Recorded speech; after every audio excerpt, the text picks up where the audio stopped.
Ну, по поводу недостижения цели.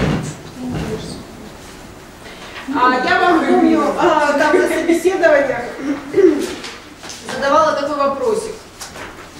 А были ли у вас случаи, когда вот вы ставили цель, и по каким-то причинам ее не достигали? Да, не достигали. То есть цель была поставлена, и значит, по каким-то причинам она не была достигнута. А причин может быть очень много, безусловно. С одной стороны, я могу неправильно сформулировать цель. Сейчас мы будем с вами говорить о формулировках, да, то есть как мы формулируем, чего, каким образом нам нужно именно сформулировать само название цели. То есть неправильно сформулировать. Вот второй пункт, он невероятно важен, и я прошу его там отметить, я не знаю, 10, наверное, восклицательными знаками.